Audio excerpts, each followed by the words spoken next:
कारण करुणावरण वाले भक्तवांछा कल्पतरु तड़ित वृंदिक पीताम्बरधारी श्री रामचंद्र प्रभु की वांगमय प्रतिमूर्ति शब्दमय प्रतिमूर्ति श्रीमद् रामचरितमानस।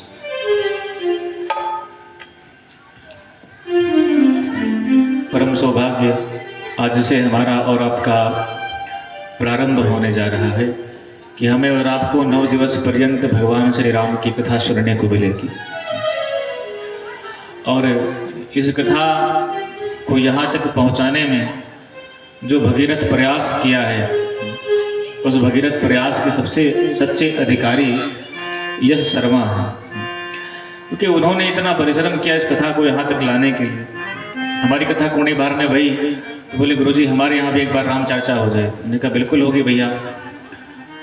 तो दिसंबर में ही इस कथा की डेट रख दी गई कि 10 मार्च से लेकर के 18 मार्च तक हमारे यहाँ पर राम कथा होगी।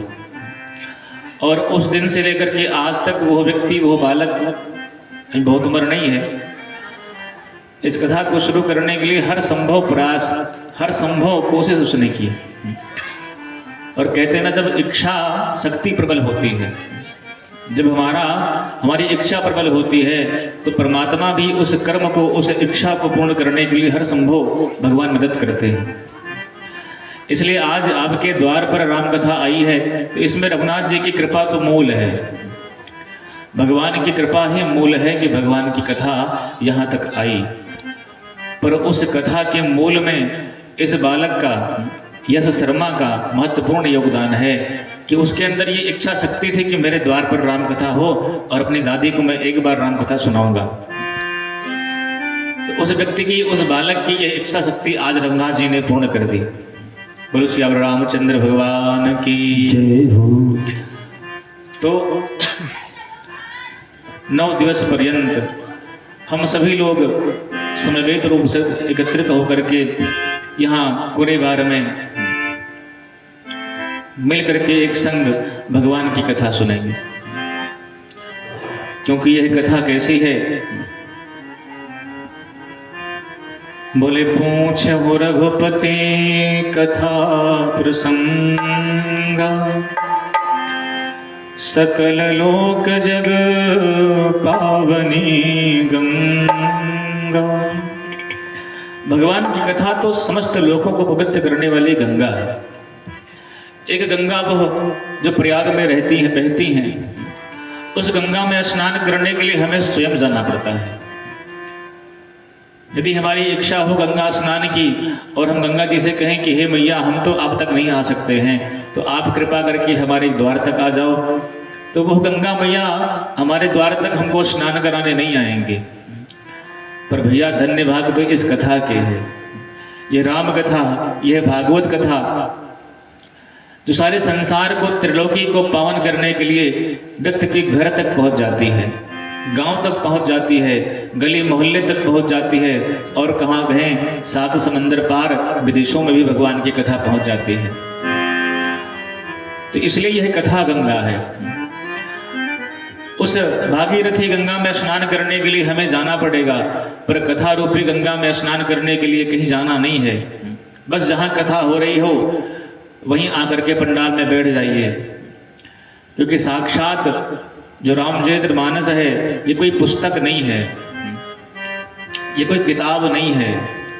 यह रामचरितमानस साक्षात भगवान श्री राम का स्वरूप है। जैसे भागवत के लिए कहते हैं ना कि तेनेयम वाङ्मयी मूर्ति प्रत्यक्षा वर्तते हरे। तेनेयम वाङ्मयी मूर्ति प्रत्यक्षा वर्तते हरे है, भागवत के लिए कहते हैं कि साक्षात भागवत जी भगवान श्री कृष्ण का वाङ्मय स्वरूप है, वाणी में स्वरूप है। उसी तरह यह रामचरितमानस, यह भगवान की कथा, ये साक्षात भगवान श्री राम का स्वरूप है। यह रामचरितमानस कोई साधारण किताब नहीं है, ये साक्षात भगवान का ही स्वरूप है। और जो राम स्वरूप रामचरितमानस है, उस राम स्वरूप रामचरितमानस को सुनने के लिए हम सभी लोग 9 दिवस पर्यंत एक ही पंडाल के नीचे सब बैठेंगे और सुनेंगे। इसमें कितने बड़े सद्भाग्य हम सबके। देखो भैया, संसार में धन दौलत इज्जत शोहरत ये सब हम अपने परिश्रम से अपने कर्म से कमा सकते हैं, लेकिन भगवान की कथा भगवान का नाम ये तो भगवान की कृपा के बल पर होता है। भगवान की कृपा ना हो तो हम भगवान का नाम ले भी नहीं सकते हैं। जब उनकी कृपा होती है तभी भगवान का नाम हम ले पाते हैं। इसका मतलब ये नहीं कि अगर हम भगवान का नाम नहीं ले रहे हैं तो मतलब भगवान की कृपा नहीं है। भगवान की कृपा है तभी कथा सुन रहे हैं, भगवान की कृपा है तभी हम कथा कह रहे हैं। श्रोता और वक्ता दोनों पर जब रघुनाथ जी की कृपा होती है तभी भगवान की कथा प्रादुर्भूत होती है, प्रस्फुटित होती है। इसलिए संतों ने कहा कि धन्य घड़ी सोई जब सत्संगा, वो समय वो घड़ी धन्य है जब सत्संग हो, जब भगवान की कथा प्राप्त हो। इसलिए हम सब बड़े सद्भाग्यशाली हैं कि समस्त लोगों को जो पावन करने वाले गंगा है वो हमारे और आपके मध्य में आई है, और हम लोग समवेत रूप से एकत्रित होकर के भगवान की कथा को सुनने के लिए एकत्रित भए। कोई कहे महाराज ये राम कथा हो तो रही है, पर इस राम कथा से मिलता क्या है? आज का व्यक्ति जो है, खासतौर पे कलयुग का आदमी, 21वीं सदी का जो व्यक्ति है, वो बिना मतलब के कोई काम नहीं करता। महाराज एक सेकंड के लिए भी कहीं जाएगा तो अपना मतलब पहले देखता है, भैया हम चलेंगे तो सही मतलब क्या होगा हमारा। व्यास जी 3-3 घंटे बोलेंगे, हम वहां बैठ के सुनेंगे, क्या मतलब होगा? किम प्रयोजनम, किस प्रयोजन से सुने कथा? कोई तो प्रयोजन हो। अरे भाई, बालक पढ़ता है तो पढ़ने के पीछे उसका प्रयोजन ज्ञान अर्जित करना होता है। हम बिजनेस करते हैं तो बिजनेस के पीछे धन कमाना हमारा उद्देश्य होता है। हम कोई भी कर्म करते हैं तो उसके पीछे कोई न कोई उद्देश्य लेकर के करते हैं। बिना उद्देश्य के कोई व्यक्ति कोई कर्म नहीं करता है। उद्देश्य पूर्ण जब होता है तभी कर्म करता है। कोई इच्छा उत्पन्न भई तो कर्म किया। अब 3-3 घंटे कथा सुननी है तो क्यों कथा सुननी है? मिलेगा क्या कथा से? 9 दिवसीय राम कथा रख तो ली, पर इस कथा से क्या प्राप्त होगा? बोले देखो भाई, राम के चरित्र से, राम की कथा से सबसे पहली वस्तु जो प्राप्त होती है उसका नाम है मर्यादा। क्योंकि भगवान का नाम ही है मर्यादा पुरुषोत्तम राम। और आज के परिप्रेक्ष्य में देखा जाए तो इस समाज में सबसे अधिक यदि किसी चीज का खंडन हो रहा है तो मर्यादाओं का हो रहा है। परिवार में जो पहले मर्यादाएं थी, माता पिता के मध्य में, पिता पुत्र के मध्य में, पति पत्नी के मध्य में, गुरु शिष्य के मध्य में जिन मर्यादाओं का पालन होता था, आज वो मर्यादाएं समाज में छूट रही हैं, टूट रही हैं, बिखर रही हैं। इसलिए पहली वस्तु तो प्राप्त होती है राम कथा से कि भगवान की कृपा से हमको मर्यादा मिलती है राम के चरित्र से, कि हमारा अपने माता पिता के प्रति कैसा व्यवहार हो, अपने भाई के प्रति कैसा व्यवहार हो, अपनी पत्नी के प्रति कैसा व्यवहार हो, अपनों से बड़ों के प्रति कैसा व्यवहार हो, अपनों से छोटों के प्रति कैसा व्यवहार हो। क्योंकि भाई देखो, शास्त्र का नियम है, महाजनो ये न गतः सपंथा। हमसे बड़े जैसा आचरण करते हैं, छोटे देख करके वैसा ही आचरण सीखते हैं। इसलिए बड़ों के आचरण से ही पता लगता है कि इस घर के युवा, इस घर के बच्चे कैसे होंगे। इसलिए यदि हमारे माता पिता हमसे जो बड़े हैं उनका आचरण शुद्ध रहेगा तो बच्चों का भी आचरण शुद्ध ही होगा। इसलिए ये राम कथा हमको मर्यादा में रहना सिखाती है। और राम कथा क्या, सारी प्रकृति सिखाते हैं मर्यादा में रहना है। सर्दी, गर्मी, बरसात अपने अपने समय पर आता रहता है। इसलिए यह प्रकृति बताती रहती है कि कब किस वस्तु का आना है। कब सर्दी आनी है, अभी सर्दी जा रही है, अब गर्मी आने वाली है। जब गर्मी बढ़ेगी उसका समय आएगा, बरसात का तो बरसात आएगी। यह शरीर भी जन्म लेता है, बढ़ता है, फिर बुढ़ा जाता है। यह भी अपने प्रकृति को, अपने स्वभाव को नहीं छोड़ता है। लेकिन हम सब मनुष्य लोग अपनी अपनी मर्यादाओं को छोड़ करके पाश्चात्य सभ्यता को अंधानुकरण करके उसी में मस्त हो रहे हैं कि सब कुछ बस वही है, खाओ पियो मौज करो। अब तक जो हमारे बड़ों ने बूढ़ों ने समझाया, उनकी अकल कम थी, पढ़े लिखे कम थे, इसलिए उनको कुछ पता नहीं था, अशिक्षित थे। अब हम शिक्षित हो गए, हमारे पास अधिक ज्ञान हो गया, अधिक नॉलेज हो गया, अधिक किताबें हमने पढ़ ली हैं, तो हमसे जो बुजुर्ग थे, हमसे जो बूढ़े हैं, उनका जो ज्ञान है, उनका जो जीवन का अनुभव है, वो सब मिथ्या झूठ बन गया। इसलिए सबसे पहली वस्तु यदि रामचरितमानस से मिलती है सीखने को, तो वो मिलती है मर्यादा। इसलिए मर्यादा ही राम कथा सिखाती है। प्रत्येक मनुष्य को अपनी अपनी मर्यादा में रहने की शिक्षा यह राम कथा प्रदान करती है। और संत जन तो कहते हैं कि हमें निज धर्म पर चलना सिखाती रोज रामायण, हमें निज धर्म पर चलना सिखाती रोज रामायण, हमें निज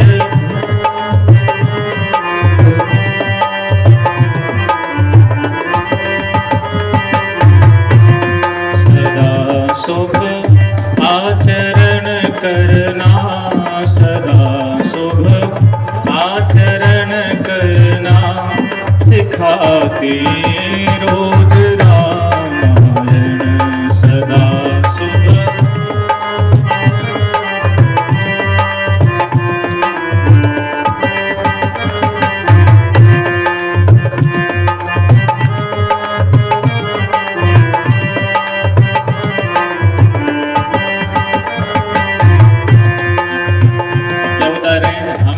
धर्म पर चलना सिखाती रोज रामायण, सदा शुभ आचरण करना सिखाती रोज रामायण। और कि जिन्हें संसार सागर से उतर कर पार जाना हो, जिन्हें संसार सागर से उतर कर पार जाना हो, जिन्हें संसार सागर से उतर कर पार जाना हो, उन्हें सुख से किनारे पर, उन्हें सुख से किनारे पर लगाती रोज रामायण, हमें निज धर्म पर चलना सिखाती है रामायण। और इस रामायण में क्या है? कहते भैया केवल धर्म ही नहीं सिखाती रामायण, जिन्हें संसार से पार जाना हो और इस रामचरित्र का मानस का, इस राम कथा का आश्रय ले ले, तो वो इस संसार से पार हो जाता है। कहीं छवि विष्णु की बाकी, कहीं शंकर की झांकी है, कहीं छवि विष्णु के गाते, कभी शंकर के गाती है, कहीं छवि विष्णु की बाकी, कहीं शंकर की झांकी है, कहीं शंकर की झांकी है। हृदय आनंद झोले पर, हृदय आनंद झोले पर झुलाती रोज रामायण, हमें निज धर्म पर चलना सिखाती रोज रामायण, हमें निज धर्म पर चलना सिखाती रोज रामायण। कभी वेदों के सागर में, कभी गीता की गंगा में, कभी वेदों के सागर में, ये गीता को है गंगा, कभी वेदों के सागर में, कभी गीता की गंगा में, कभी वेदों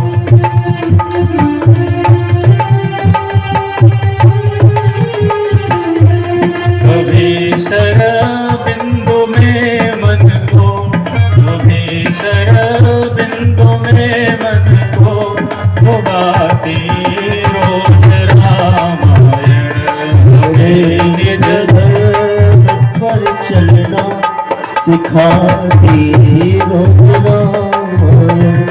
हमें निज धर्म पर चलना सिखाती रोज रामायण। हमें निज धर्म पर चलना सिखाती रोज रामायण। सिखाती रोज रामायण। सिखाती रोज रामायण। रामचरितमानस की जय हो।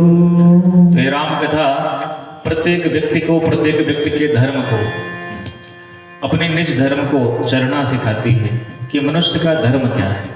इसलिए यह राम कथा सुननी चाहिए। और हम लोग अपने धर्म, अपने कर्म को जब भूल जाएंगे तो हम में और राक्षस में अंतर क्या रहेगा। इसलिए अपने स्वधर्म को यह राम कथा बताती है कि हमारा अपना निज का धर्म क्या है। और राम कथा क्या है? बोले राम कथा कलि कलुष नसावन। इसे कलियुग के कलमश को, कलियुग के गंदगी को नष्ट करने के लिए, नाश करने के लिए राम कथा प्रकट भई है। बड़ी सुंदर चर्चा करते हुए कहते हैं कि रामायण सुरतरु की छाया, दुख भय दूर निकट जो आया। यह रामायण कल्प वृक्ष है। इस रामचरितमानस रूपी सरोवर के निकट जो आ गया उसके सारे दुख कलेश दूर हो जाते हैं। रामायण सुरतरु की छाया और दुख भय दूर निकट जो आया, उसके दुख, उसके क्लेश सब दूर हो जाते हैं। रामचरितमानस में 7 कांड हैं और इन 7 कांडों के कुछ अर्थ हैं। पहला कांड कौन सा है? बालकांड। और बालकांड क्या सिखाता है? यह बालकांड रामायण रूपी कल्प वृक्ष का जड़ है। देखो भैया, जड़ का बड़ा महत्व है जीवन में। चाहे बिल्डिंग हो तो नींव बड़ी मजबूत डालनी पड़ती है। अगर नींव मजबूत ना हो तो बिल्डिंग गिर सकती है। वृक्ष हो, यदि वृक्ष का नींव मजबूत है तो कितना भी आंधी तूफान आए पर वृक्ष गिरने वाला नहीं है। तो मकान हो, दुकान हो, पेड़ हो, पौधा हो, जड़ का बड़ा महत्व है। उसी प्रकार से हम मनुष्यों के जीवन में भी जड़ का बड़ा महत्व है। आप कहोगे महाराज हमारी कौन सी जड़ है? तो भैया हम मनुष्यों की जड़ ही संस्कार की है।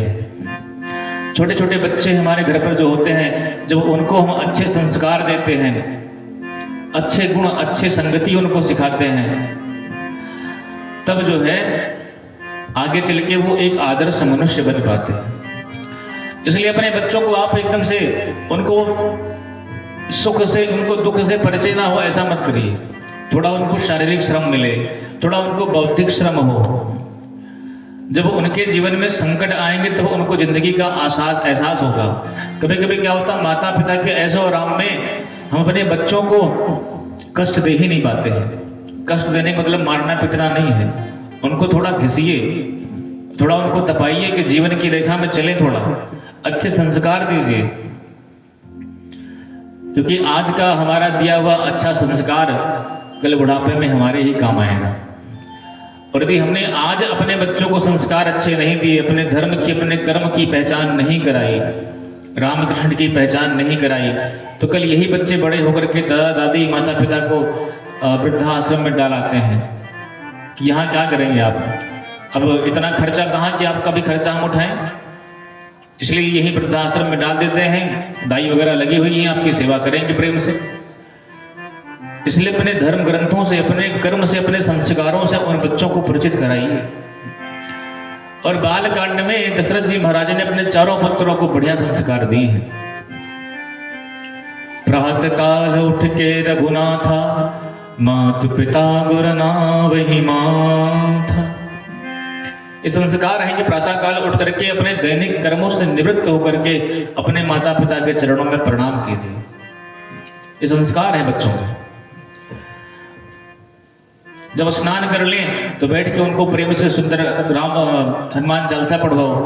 धीरे धीरे उनकी और अच्छा बढ़े तो सुंदरकांड का पाठ करवाओ उन बच्चों से। इससे क्या होगा कि बच्चे हमें खुद के धर्म के बारे में जानेंगे कि हिंदू धर्म, हिंदू संस्कृति क्या है, उनको पता तो लगेगा। नहीं तो आजकल मॉडर्न स्कूलों ने अपने धर्म, अपने कर्म को तो बताना बंद कर दिया। बस good morning, good night, good afternoon, good evening, बस यही चल रहा है महाराज। सुबह उठ के बच्चे बोलते हैं मम्मी गुड मॉर्निंग। अब एक चीज बताओ आप, यदि बच्चा गुड मॉर्निंग बोलेगा, एक बच्चा गुड मॉर्निंग बोल रहा है और एक बच्चा अपने माता पिता के प्रणाम कर रहा है, तो जो व्यक्ति प्रणाम कर रहा है, जो बालक अपने माता पिता को जो आशीर्वाद प्रणाम करने वाले को मिलेगा, वो क्या गुड मॉर्निंग करने वाले को मिलेगा? बता दिया भैया से, भाई पढ़ा लिखा हो, कभी नहीं मिलेगा। क्योंकि इधर से बच्चे ने कहा गुड मॉर्निंग, माता पिता ने कहा बेटा गुड मॉर्निंग। गुड मतलब अच्छा, मॉर्निंग माने अच्छी सुबह।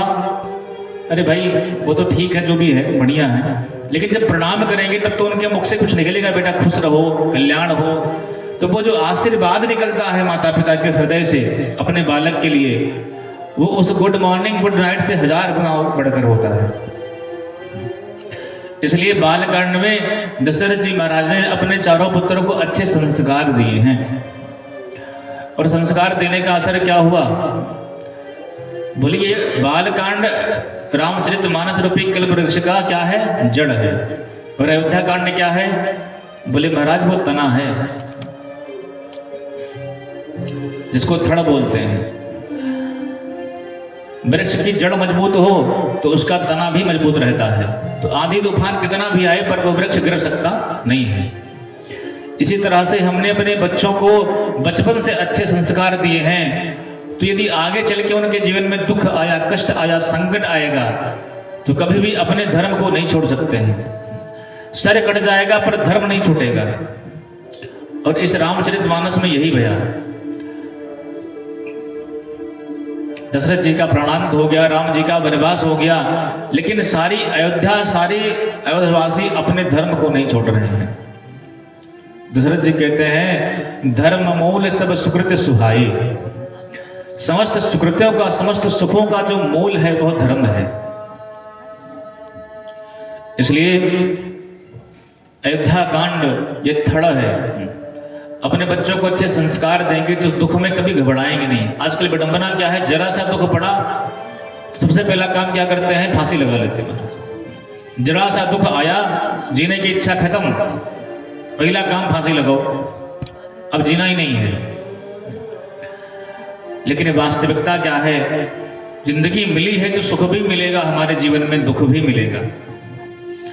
यह जीवन भगवान का दिया हुआ गिफ्ट है, दिया हुआ उपहार है भगवान का हमें और आपको। और इस मानव रूपी गिफ्ट को प्राप्त करके यदि हम आत्महत्या जैसी अघोर निंदित पाप करते हैं तो भगवान भी उससे हमें क्षमा नहीं करते हैं। इसलिए मानव जीवन का मूल उद्देश्य तो भगवत प्राप्ति है। सुख दुख को झेलते हुए, सुख दुख को भोगते हुए। देखो, दो चीज ध्यान रखा करो तो आपको कभी कष्ट नहीं होगा। सुख जब आए तो ये सोचो कि हमारे जो पुण्य है वो खत्म हो रहे हैं, और जब दुख आए तो ये सोचो कि हमारे जो पाप है वो खत्म हो रहे हैं, कि इस दुख को भोग करके हमारे सारे पाप खत्म हो जाएंगे। इस तरह से आप सुख और दुख दोनों से मुक्त हो जाओगे और अंततोगत्वा आपको मुक्ति प्राप्त हो जाएगी। विडंबना क्या होती है? सुख में तो हम बड़े खुशी होते हैं, लेकिन जब दुख आता है तो हम अपने माथे पर हाथ रख के रोते हैं। जैसी प्रसन्नता हमारे सामने सुख में थी, वैसी प्रसन्नता दुख में भी हो कि प्रभु आपकी बड़ी कृपा है, इस दुख को भोगने के साथ साथ हमारा जो पाप है वो कष्ट खत्म हो जाएगा। अच्छा, कुछ लोग ये भी कहते हैं कि महाराज हमारी समझ में, हमारी बुद्धि में, हमारे ज्ञान में आज तक हमने किसी व्यक्ति का बुरा नहीं किया, पर न जाने कौन से कर्म का दुख मिल रहा हमें। अरे भैया, तुम्हें इस जन्म का याद है कि तुमने कभी किसी का बुरा नहीं किया? पता नहीं किस जन्म में आपने किसका क्या बुरा किया हो, तब तो ये कष्ट मिल रहा है। इसलिए सुख आए तब भी भगवान की शुक्रिया करो, और दुख आए तब भी भगवान को ही शुक्रिया करो कि प्रभु धन्यवाद दो कि ठाकुर जी आपकी बड़ी कृपा है। इस दुख को भोगने के साथ साथ हमारे सुख दुख सब खत्म हो जाएंगे और आपके धाम तक आपसे मिलने का जो रास्ता है वो साफ हो जाएगा। इसलिए अयोध्या कांड क्या है? बोले थड़ है, तना है। और अरण्य कांड, बोले अरण्य कांड क्या है? बोले इसकी टहनियां हैं रामचरितमानस कल्प वृक्ष की, जहाँ सुंदर सुंदर कथाएं फूटी हुई हैं, जहाँ सबरी को उपदेश किया और सुग्रीव जी महाराज से भगवान राम की भेंट रही। और किष्किंधा कांड, किष्किंधा कांड तो पत्ते हैं महाराज कि होनहार बिरबान के लखत चीकने पात। किष्किंधा कांड तो रामचरितमानस रूपी कल्प वृक्ष का पत्ता है। और सुंदरकांड, सुंदरकांड ये है क्या है? बोले ये है फूल है। सुंदरे सुंदरे राम सुंदरे सुंदरी कथा, सुंदरे सुंदरे सीता सुंदरे किम न सुंदरम। ये है सुंदरकांड, रामचरितमानस रूपी कल्प वृक्ष का फूल है और उत्तरकांड फल है। लंका कांड फल है और उत्तरकांड क्या है? बोले उत्तरकांड रस है।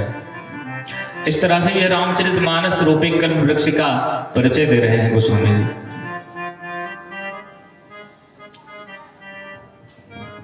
इसका नाम क्या लिखा है? बोले रामचरितमानस यही नाम, सुनत श्रवण पाए विश्राम। इसका नाम रामचरितमानस है। देखो वेद व्यास जी महाराज ने जब भागवत लिखना प्रारंभ किया ना, तो लोगों ने पूछा कि महाराज आपने 17 पुराण लिखे हैं पर भागवत क्यों लिख रहे हो? तो वेद व्यास जी महाराज ने कहा कि मैं भागवत इसलिए लिख रहा हूं कि तस्मात् केना पिपायेन मनः कृष्णे निवेशयेत्। किसी प्रकार से जीव का मन कृष्ण में लग जाए, इसलिए भागवत लिख रहा हूं। उसी तरह से यह रामचरितमानस जब गोस्वामी जी लिखने बैठे तो उन्होंने कहा कि संस्कृत में राम जी के चरित्र तो बहुत सारे हैं, पर कलयुग में संस्कृत को जानने वालों की संख्या बड़ी कम हो जाएगी और राम जी का जो चरित्र है वो लिप्त हो जाएगा। इसलिए मैं भगवान के चरित्र को इस अवधी भाषा में, गवारू भाषा में, बोलचाल की भाषा में लिखता हूं, जिसको श्रवण करके प्रत्येक व्यक्ति प्रसन्न हो जाएगा, सबको राम के चरित्र का ज्ञान हो जाएगा। इसलिए इसका नाम रखते हैं रामचरितमानस। तो राम को पाना है, तो राम को प्राप्त करना है तो उल्टा चलते हैं। जैसे रामचरितमानस तो मानस, चरित्र और फिर राम। यदि भगवान राम को पाना है तो अपने मन को निर्मल बनाइए। ये मन ही हमारा सुख और दुख दोनों का कारण मन है। अनुकूल परिस्थिति जब होती है तो उसको हम सुख कहते हैं और प्रतिकूल परिस्थिति जो हमारे जीवन में आती है तो उसको हम दुख कहते हैं। जिस समय को, जिस स्थिति को हमारा मन स्वीकार कर ले उसको हम सुख मान लेते हैं और जिस स्थिति, जिस परिस्थिति को हमारा मन अस्वीकार कर ले उसको हम दुख कहते हैं। तो मन को निर्मल बनाओ। राम को प्राप्त करना है तो पहले मन निर्मल हो, क्योंकि मन ही हमारा बंधन का कारण है। हम शरीर से कितना भगवान का पूजन करते हैं वो महत्वपूर्ण नहीं है। हम शरीर से, अपने हाथों से, अपनी इंद्रियों से भगवान को कितने किलो का भोग लगाते हैं वो महत्वपूर्ण नहीं है। हम अपने मन से भगवान को कितने क्षण याद करते हैं वो महत्वपूर्ण है। यहां बैठा कोई व्यक्ति हो तो भले बैठा पंडाल में हो, पर मन उसका घर पर हो, तो शरीर से भले यहां पर हो लेकिन वो मन से जहां पर है वो वहीं पर है। देखो संसार में ना आपका मन नहीं देखते हैं, आपका शरीर देखते हैं कि भाई आप शरीर से हमारे घर पर आए। अब किसी घर कोई प्रोग्राम हो, मान लो यही कथा हो रही है और यश के कोई खासम खास रिश्तेदार हो और वो ना आ पाए, कथा पूरा हो जाए। अब यश फोन करें भैया इतना निमंत्रण आपको दिया, आप आए नहीं, तो व्यक्ति क्या कहेगा? भैया हम भले नहीं आए लेकिन मन से हम वहीं पर थे। बताओ मनबो सब भाई, कोई नहीं मानेगा। सब यही कहेंगे कि महाराज मन से भले यहीं पर थे, पर शरीर से आपकी उपस्थिति नहीं थी, इसलिए आपकी उपस्थिति गिनी नहीं जाएगी। पर भगवान कहते हैं शरीर से तुम कहीं भी रहो, पर मन से मेरे पास रहो, तो तुम्हारा मन का जो संबंध है, मन की जो उपस्थिति है, वही स्वीकार होती है। इसलिए भगवान शरीर के संबंध को नहीं, मन के संबंध को मानते हैं। क्योंकि मनः एव मनुष्याणां कारणं बंध मोक्षयो बद्धं तो विषयासक्तं मुक्तं निर्विषयं मनः। मन यदि संसार के विषयों में लगा हुआ है तो बंधा हुआ है, और मन यदि संसार के विषयों से आसक्त है, अनासक्त है, तो मुक्त है। और दूसरा है चरित्र। भगवान राम को समझना है तो अपना चरित्र को निर्मल करना पड़ेगा, अपने चरित्र में सत्यता लानी पड़ेगी, तभी हम राम को समझ सकते हैं, तभी राम को हम जान सकते हैं। और मन निर्मल हो गया, हमारा चरित्र निर्मल हो गया, तो क्या हमसे राम दूर हैं? ईश्वरः सर्वभूतानां हृदयेर्जुन तिष्ठति। भगवान तो सबके हृदय में रम रहे हैं, कण कण में रम रहे हैं, कहीं अलग नहीं है। प्रशुद्ध करने की यदि बात किसी वस्तु की है तो वो है मन। मन ही मूल है भैया।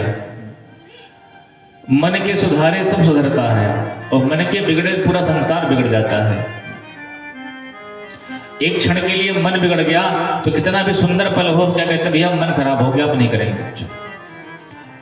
और यदि मन कितना भी खराब हो, एक क्षण के लिए बन गया तो तुरंत उस काम को हम कर डालते हैं। तो इन इंद्रियों को, इस बुद्धि चित्त अहंकार को चलाने में सबसे महत्वपूर्ण योगदान यदि किसी का है तो वो मन है। मन सुधर गया तो सब सुधर गए। इस रामचरितमानस को लिखने में गोस्वामी जी ने 3 हेतु लिखे हैं। पहला हेतु तो ये लिखा स्वांतः सुख के लिए, अपने अंतर मन के सुख के लिए रामचरितमानस लिख रहे हैं, किसी व्यक्ति विशेष को सुनाने के लिए नहीं। संसार को समझाने से पहले खुद को समझाओ। आजकल जहां देखो वहीं ज्ञान ही ज्ञान है। आज के टाइम में ज्ञान महंगा नहीं, बड़ा सस्ता है। व्हाट्सएप खोलो तो ज्ञान, इंस्टाग्राम खोलो तो ज्ञान, फेसबुक खोलो तो ज्ञान, यूट्यूब खोलो तो ज्ञान। हर व्यक्ति बैठा है अपना अपना चैनल बना करके ज्ञान देने के लिए। आज ज्ञान बड़ा सस्ता हो गया है, महंगा नहीं है। लेकिन उस ज्ञान को देने से पहले उस ज्ञान को अपने जीवन में स्वयं उतार लें। आज विडंबना क्या है, हम स्वयं समझते नहीं हैं और सारे संसार को ज्ञान देते रहते हैं। तो दुनिया को ज्ञान देने से पहले खुद को ज्ञान दे दिया जाए, खुद को समझा लिया जाए कि हम क्या वस्तु हैं, क्या करना है, क्या नहीं करना है। इसलिए गोस्वामी जी ने किसी दूसरे के सुख के लिए रामचरितमानस नहीं लिखी, स्वांतः सुख, अपने मन के लिए लिखा, अपने अंतर सुख के लिए लिखा। और दूसरा हेतु क्या है मानस को लिखने का? बोले मेरे मन को बोध हो, मेरे मन को ज्ञान हो। और तीसरा बोले मेरी वाणी पावन हो जाए, निज गिरा पावन करण कारण। अपनी वाणी को पवित्र करने के लिए श्री गोस्वामी जी महाराज ने रामचरितमानस को लिखा।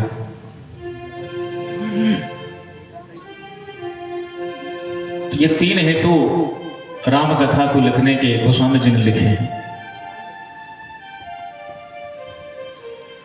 तो आइए हम सभी लोग मिल करके इस राम कथा गंगा में प्रवेश करें।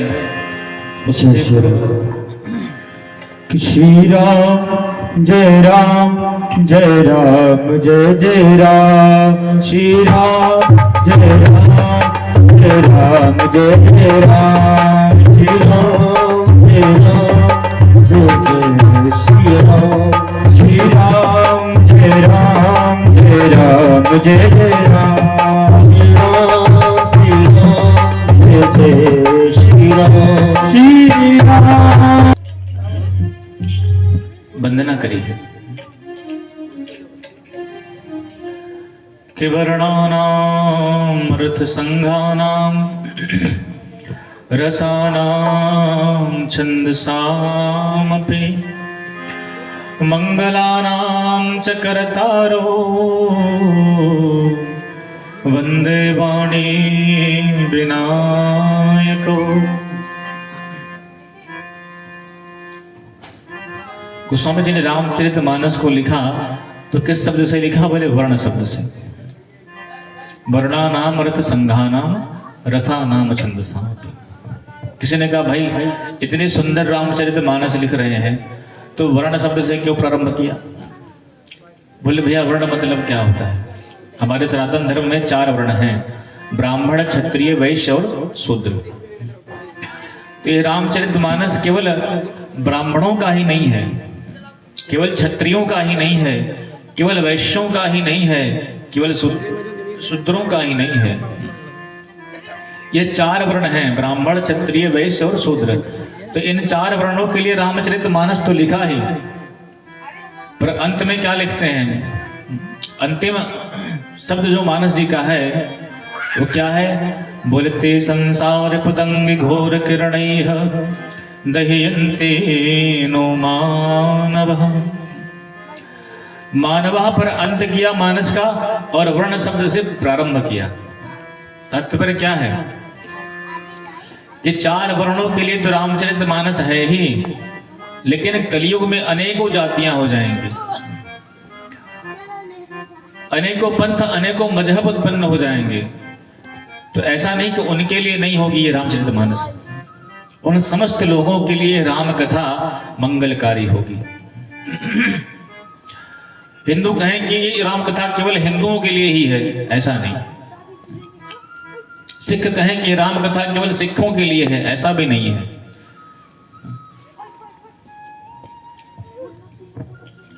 ईसाई लोग कहें कि ये राम कथा केवल ईसाइयों के लिए लिखी गई है, ऐसा भी बिल्कुल नहीं है।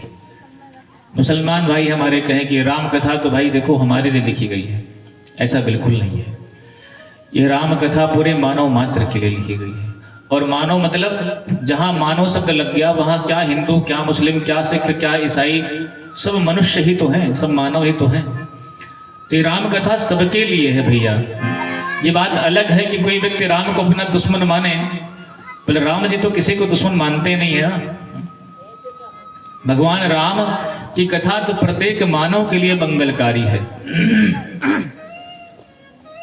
विप्रधेनु सुर संत हित लीन मनुज अवतार। भगवान का जो अवतार है, भगवान की जो कथा है, सारे संत समाज सबके लिए, पूरे मनुष्य के लिए मंगलकारी है। इसलिए यह राम कथा में प्रथम जो वर्ण लिख रहे हैं गोस्वामी जी, शुरुआत कर रहे हैं वर्ण शब्द से कि वर्णानाम अर्थ संघानाम रसानाम छंदसामपि मंगलानां च कर्तारो वंदे वाणी विनायको। देखो हमारे यहाँ ना अंग्रेजी पढ़े लिखे लोग जो कहते हैं, क्या कहते हैं कि सनातन धर्म में महिलाओं की कोई इज्जत नहीं थी, पर गोस्वामी जी बता रहे हैं वंदे वाणी फिर विनायको। पहले वाणी की वंदना करी है, फिर भगवान गणेश की वंदना कर रहे हैं। बता रहे हैं कि भैया ऐसा नहीं है, आज से नहीं आदि से हमारे सनातन धर्म में महिलाओं की बड़ा सम्मान था, बड़ी इज्जत थी। आज हम अपने पिता के नाम से जाने जाते हैं कि भैया फला व्यक्ति का पुत्र है, लेकिन प्राचीन समय में यशोदा नंदन, देवकी नंदन, कौशल्या नंदन ऐसे नाम से भगवान की पहचान होती थी। इसलिए गोस्वामी जी पहले वाणी और विनायक को प्रणाम कर रहे हैं, भगवान गणेश और माता सरस्वती को प्रणाम किया है। उसके बाद भवानी शंकर वंदे श्रद्धा विश्वास रूपिणो याभ्याम विना न पश्यन्ति सिद्धा शांतस्थमीश्वरम। जो श्रद्धा और विश्वास के प्रतीक भगवान शिव और माता पार्वती हैं, उनको हम बारंबार प्रणाम करते हैं। देखो भैया संसार में भी लौकिक जगत में भी श्रद्धा और विश्वास की आवश्यकता पड़ती है। जैसे यहाँ अगर कोई स्टूडेंट बैठा है, छोटे बच्चे बैठे हुए हैं, पढ़ते होंगे स्कूल में, इनसे अगर आप पूछो जो है कि आपके गुरुजी जो पढ़ाते हैं उस पर तुमको विश्वास होता है कि नहीं होता, कहेंगे हाँ होता है। और गुरुजी के चरणों में श्रद्धा होती कि नहीं होती है, बोले बिल्कुल होता है। तो यदि शिष्य जो है अपने गुरु के चरणों में श्रद्धा न रखे, उसके वचनों में विश्वास न रखे, तो संसार का लौकिक ज्ञान भी उस शिष्य को समझ में नहीं आएगा। यदि गुरुजी के हर शब्द पर तर्क करने लगे, अब गुरुजी के बेटा देख 2 + 2 कितना होता है, बोले 4 होता है। बोले हम कैसे माने, हम तो नहीं मानते हैं। बोले क्यों? बोले हमने एक पिक्चर देखी थी, इसमें गाना था, हम वो हैं जो 2 और 2 5 बना दें। तो आप तो कह रहे हो कि 4 होता है, हम कैसे माने, वो तो 5 में आ रहे हैं। बोले भैया पिक्चर की बात ना करो, हम तुमको पढ़ा रहे हैं, पिक्चर नहीं दिखा रहे हैं। तो गुरु के वचनों में श्रद्धा नहीं होगी, उनके चरणों में विश्वास नहीं होगा, वचनों में विश्वास नहीं होगा, चरणों में श्रद्धा नहीं होगी, तो लौकिक जगत का शिष्य भी साधारण संसार के ज्ञान को प्राप्त कर सकता नहीं है। तो सोचो भैया, उस परमात्मा को देखने के लिए क्या श्रद्धा विश्वास की आवश्यकता नहीं पड़ेगी? इसलिए भगवान को जानना है, भगवान को समझना है, तो भवानी शंकर जो भगवान शिव विश्वास के स्वरूप है, माता पार्वती श्रद्धा के स्वरूपा हैं, उनके चरणों में प्रणाम करना ही पड़ेगा, उनको अपने जीवन में लाना ही पड़ेगा। इसलिए श्रद्धा विश्वास स्वरूप भगवान शंकर और माता पार्वती को प्रणाम किया गोस्वामी जी महाराज ने, और कहते हैं वंदे बोधमयं नित्यं गुरुं शंकर रूपिणं यमाश्रितो हि वक्रोऽपि चन्द्रः सर्वत्र वन्दते। वंदे बोधमयं नित्यं गुरुं शंकर रूपिणं। गोस्वामी जी महाराज कहते हैं मैं बोध स्वरूप शंकर स्वरूप गुरुदेव भगवान की वंदना करता हूँ। देखो शिव मतलब क्या होता है, संस्कृत व्याकरण में कहते हैं सम कल्याणम करोति शंकरः। जिस दिन भगवान शंकर के नाम लेने मात्र से, जिनके चरण शरण ग्रहण करने मात्र से जीव का कल्याण हो जाता है, वो कौन है? बोले शंकर है। और गुरु कौन है? बोले जिन गुरुदेव भगवान की कृपा से, गुरु के चरण शरण ग्रहण करने मात्र से, गुरु के चरणों में जाने मात्र से जीव का संसार से कल्याण हो जाता है, उसको भगवान का वो परम पद प्राप्त हो जाता है। जैसे भागवत में प्रसंग आया महात्म्य में ही, सूत जी महाराज से, सौनकादि ऋषि सूत जी से कहते हैं कि प्रभु कि चिंतामणिर्लोक सुखम स्वरद्रुहो स्वर्ग संपदम पर प्रयक्षति गुरु प्रीतो वैकुंठम योगी दुर्लभम। हे महाराज, किसी व्यक्ति को चिंतामणि मिल जाए, चिंतामणि का प्रभाव है, ये प्रताप है कि वह जो वस्तु सोचता है वो वस्तु उसको मिल जाती है। और किसी को कल्प वृक्ष मिल जाए तो कल स्वर्ग की भी संपत्ति देने की सामर्थ्य कल्प वृक्ष के अंदर है। पर कल्प वृक्ष में यह सामर्थ्य नहीं है कि राम और कृष्ण का दर्शन करवा दे। ये कृपा, यह सामर्थ्य तो केवल सद्गुरुदेव भगवान की कृपा में ही छत्र छाया में है। जब तक गुरु कृपा ना हो तब तक भगवान को जान सकता नहीं है जीव। तो वही कह रहे हैं वंदे बोधमयम नित्यम गुरुम शंकर रूपिणम। शंकर की शरण में जाने पर कल्याण होता है और गुरुदेव की शरण में जाने पर भी कल्याण होता है। और कैसे हैं गुरुदेव भगवान? बोले वंदे बोधमयम नित्यम, नित्य बोधमय है। हर इंसान को किसी न किसी व्यक्ति का किसी न किसी विषय का ज्ञान है। कोई अंग्रेजी जानता है, कोई हिंदी जानता है, कोई गणित जानता है, कोई बिजनेस करने में माहिर है, कोई नेतागिरी करने में माहिर है। तो हर व्यक्ति को किसी न किसी विषय का ज्ञान तो है, मूर्ख तो कोई नहीं है। लेकिन अपना कल्याण करने का ज्ञान किसी व्यक्ति के पास नहीं है। यह कल्याण करने का जो ज्ञान है ये गुरु से प्राप्त होता है। और वो नित्य बोध में गुरु जो हैं और वो जो ज्ञान है गुरु का कैसा है, बोले नित्य बोधमय है। अच्छा, नित्य बोध है क्या? बोध मतलब ज्ञान है। ये नित्य ज्ञान कौन सी वस्तु है? भगवान शंकर माता पार्वती से कह रहे हैं कि उमा कहूँ मैं अनुभव अपना, उमा कहूँ मैं अनुभव अपना, उमा कहूँ मैं अनुभव अपना, उमा कहूँ मैं अनुभव अपना, उमा करो मैं अनुभव अपना। सत हरि भजन जगत सब सपना, सत हरि भजन जगत सब सपना, उमा कहूँ मैं अनुभव अपना, उमा करो मैं सब अपना, उमा कहूँ मैं अनुभव अपना, उमा करो मैं अनुभव अपना। तो भगवान शंकर गए थे माता पार्वती से कि हे भवानी, मैं तुमको अपना अनुभव बता रहा हूँ। क्या?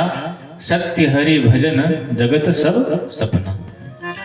यही सच्चा अनुभव है, यही सच्चा ज्ञान है, यही सच्चा बोध है। और यह बोध, यह ज्ञान गुरुदेव भगवान को सदैव बना रहता है और उन्हीं की कृपा से शिष्यों को प्राप्त होता है। और यमाश्रितो हि वक्रोपि चंद्रः सर्वत्र वंदते। देखो भैया, संसार में हर इंसान चाहता है कि सीधी वस्तु में मिले। हमारा लड़का सीधा हो, हमारे जो बहू आए वो सीधी हो, हमारी बिटिया सीधी हो, इसको सीधा परिवार मिल जाए। सब कुछ हम अच्छा अच्छा चाहते हैं, लेकिन कोई व्यक्ति ऐसा संसार का नहीं है जो टेढ़ी वस्तु भी चाहता हो। पर ऐसे भगवान शंकर जो टेढ़ा चंद्रमा, जिसको श्राप लगा हुआ है कि ये 15 दिन घटता रहेगा, 15 दिन बढ़ता रहेगा, उस चंद्रमा को भी, जो उस टेढ़े चंद्रमा को भी भगवान शंकर ने अपने माथे का मुकुट बना करके रखा है। ऐसे भगवान शिव करुणाशाली हैं।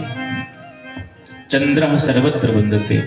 जब भगवान शंकर को प्रणाम होता है तो उस चंद्रमा का भी वंदना हो जाती है शिव जी की प्रणाम करने मात्र से। भगवान शिव और को गुरु स्वरूप में प्रणाम किया है श्री गोस्वामी जी महाराज ने। और कहते सीताराम गुणग्राम पुण्यारण्य बिहारिणो यमाश्रितो हि त्वक्रोपि चंद्रः सर्वत्र वंदते। सीताराम जी के गुणग्राम में प्रवेश करने के लिए मैं भगवान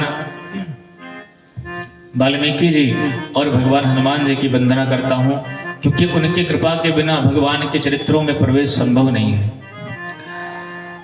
सीता जी को प्रणाम करते हुए कहते हैं उद्भव स्थिति संहार कारणिं क्लेश हारणिं सर्वश्रेयस्करीं सीतां नतोऽहं राम वल्लभाम्।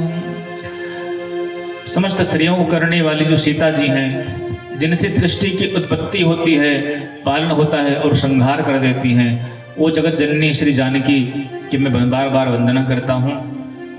भगवान राम की माया को और भगवान राम को प्रणाम करते हुए गोस्वामी जी कहते हैं कि यन माया वसवर्ति विश्वमखिलम ब्रह्मादि देवासुराः यत् सत्त्वादिमृषैव भाति सकलं रज्जौ यथा हरिर्भ्रमः यत्पादप्लवमेकमेव हि भवाम्भोदे स्थितिरशावताम् वन्देऽहं तमशेषकारणपरं रामाख्यमीशं हरिम्। उन भगवान राम को मैं प्रणाम करता हूँ जिनकी माया से येन माया विश्ववर्ति विश्वमखिलम्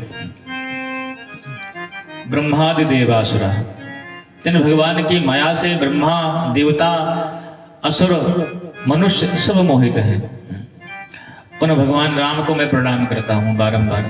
भगवान राम की माया में ऐसा कोई नहीं जो मोहित ना हो। लोग मरने के बाद स्वर्ग जाते हैं, वो देवता भी मोहित हैं भगवान की माया में, ब्रह्मा जी भी मोहित हैं, असुर तो रहते ही हैं, और हम मनुष्यों की तो कौन कहें, हम तो रहते ही रहते हैं। इसलिए ब्रह्मादि देवासुरा पर इस माया से बच वही सकते हैं जिन पर श्री रघुनाथ जी की कृपा हो जाए। तभी तो कहते हैं गुरु की कृपा के बिना भगवान तक पहुंचा जा सकता नहीं है, और गुरु भी मिलते हैं तो भगवान की कृपा से ही मिलते हैं भैया। इसलिए एक संत ने बड़ी सुंदर बात कही कि सब जग को रही नचाय, हो नचाय हरि माया जादू करनी। सब जग को रही नचाय,